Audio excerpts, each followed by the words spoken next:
கண்டு திராவிட முன்னேற்ற கழகம் பதட்டப்படுகிறது என்பது நீங்கள் எனக்கு பதில் சொல்வதிலிருந்தே தெரிஞ்சிருக்கு. நான் உங்க கேள்விக்கு நான் பதில் சொல்றேன் அண்ணன். நான் வந்து ஒரு எடுத்துக்காட்டிற்காக நான் அப்படி சொன்னேன். உங்களுக்கு நான் எப்படி சொல்றேன், விளங்க வைப்பதற்காக சொல்றேன். இந்த 1000 ரூபாய் கொடுப்பதற்கான பதில நான் சொல்றேன். அதுக்கு முன்னாடி ஒரு விஷயம் சொல்றேன். எங்க அண்ணன் அறிவாளியா இல்லையான்னு தமிழ்நாட்டில் இல்ல உலகத்தில் இருக்கக்கூடிய தமிழர்களுக்கு எல்லாருக்கும் தெரியும். ஒன்று. இன்னொன்னு சொல்றேன், இந்த 1000 ரூபாய் பணம் உங்கள் மனைவி 1 லட்சம் ரூபாய் சம்பளம் வாங்கும் போது இந்த 1000 ரூபாய் கூடுதலா வாங்கினா அது உண்மையிலேயே அவங்களுக்கு பயனற்றதா இருக்கு. உண்மையா 1,20,00,000 குடும்பங்கள் தற்போதைக்கு நீங்கள் தகுதியுள்ள பெண்கள் என்று வரையறுத்து வச்சிருக்கீங்க. இதுல வராத குடும்பங்கள் இன்னும் 1 கோடி குடும்பங்கள் இருக்கிறது. 2,20,00,000 குடும்பங்கள் தமிழ்நாட்டில் இருக்கு. இதுல உங்கள் வரையறைப்படி 1 கோடி பெண்கள் இல்லாமல் போனாலும் கூட நீங்கள் ஆட்சி செய்த இந்த 50 ஆண்டு காலத்தில் 1,20,00,000 குடும்பங்கள் நிற்கதியாக 1000 ரூபாய்க்கு மாதம் அல்லாடுகின்ற சூழ்நிலை இருக்கிறது என்று நான் சொல்லல, உங்கள் வாயாலே நீங்க சொல்லியிருக்கிறீங்க. ஒண்ணு இருங்க பதில் சொல்லிடுறேன். 1,24,00,000 பேர் தான் அப்ளிகேஷன் போட்டாங்க. அப்ளிகேஷன் போட்ட அத்தனை பேருக்கு 1000 ரூபாய் கொடுத்தாச்சு. அப்ளிகேஷன் பண்ணல. இந்த 1 கோடி பேர் அதுல வராங்க. 1,20,00,000 பேர் அப்ளிகேஷன் விண்ணப்பித்தவர்கள்.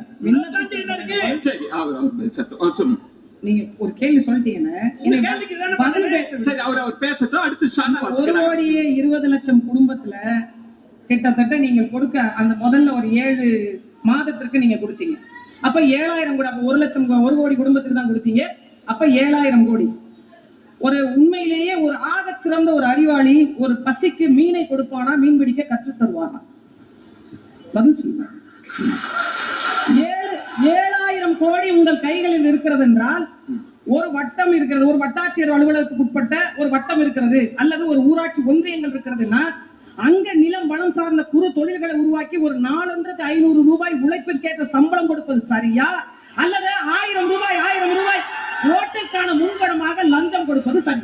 நீங்க கேட்டதுனால ஒரு கேள்வி நீங்க நிறைவு பண்ணல நான் முடிச்சு. இந்த கேள்விக்காக நீங்க கூடுதல் விளக்கம் தரலாம். இது பொதுவாக பேசப்படுவது வந்து மீன் பிடிக்க கற்றுக் கொடுங்கள், மீனை கொடுக்காதீங்கன்னு.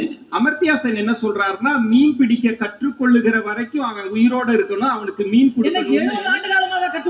நோபல் பரிசு பெற்ற அமர்த்தியா சென் பேசுறார். அமர்த்தியா சென் அவர்கள் அந்த குறுகிய காலத்திற்காக சொல்லியிருப்பாங்க. 50 ஆண்டுகளுக்கு இப்ப எழுதுனது 5 ஆண்டுகள் எழுதுனதுக்கு நான் சொல்றேன். ஒரு குறுகிய காலம் அவன் மீன் பிடிக்க கற்றுக்கொள்ள ஒரு 6 மாத காலம் ஆகும், அல்லது ஓராண்டு காலம் ஆகும். அந்த காலம் வரைக்கும் அவன் பசியோடு இருக்க வேண்டாம் என்பதற்காக மீன் பிடிக்க கற்றுக் கொடுக்கலாம். 35-40 ஆண்டுகளுக்கு மேல ஆட்சி அதிகாரத்தில் இருந்துட்டு இப்பதான் நீங்க மீன் பிடிக்க மீனை பசியா இருக்க கொடுக்குறேன்.